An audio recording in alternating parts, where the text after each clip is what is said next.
I'm pointing in the vague direction of Swine's Head, where if you go that direction, there's a company called Grimmer over there, and they make things, and there's a company called Mastonbrook, and they also make things. So it's not like and that's just the town of Boston, and there's loads of industry. Yeah, so we've seen a lot of decline though. I think really we're just not investing in industry and agriculture anywhere near the level we need to be, and we seem to be investing in service rather than things. Yeah, and we need to do a bit more investment in things.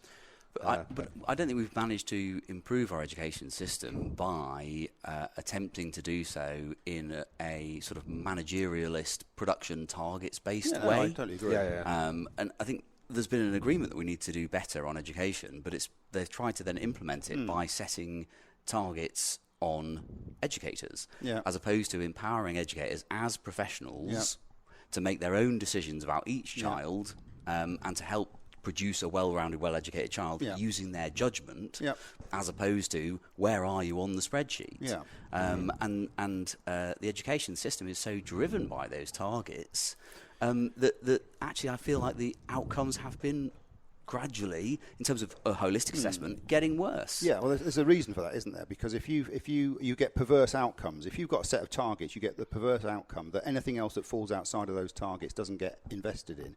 Because the only thing you want to invest in are the things that are going to give you the boxes that you can tick to say, look at how well we're doing. And so creating the well-rounded student, which is what education used to do, the student who could leave education and maybe picking up on something that they'd learnt or they weren't particularly interested in, but then getting a real interest in it later in life, like music or drama, those things aren't happening anymore because the emphasis is on very specific areas of knowledge. Was he too Blairite? Is that kind of? Well, I think that Mike's argument was that there isn't a way that under the current system, a politician doing the things we've seen politicians doing for the last 20 years.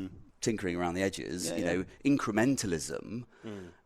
Mike's thesis, I think, was that incrementalism, gradually tinkering with the system, a few bureaucratic changes here, isn't enough to fix big problem. the big problems of why do we feel like we're worse off, society's going downhill. And education is one of those big ticket items that tinkering around hasn't really resolved, and introducing KPIs and KPTs as a way of measuring the success of the education system has proved to be counterproductive because we haven't got the well-rounded students,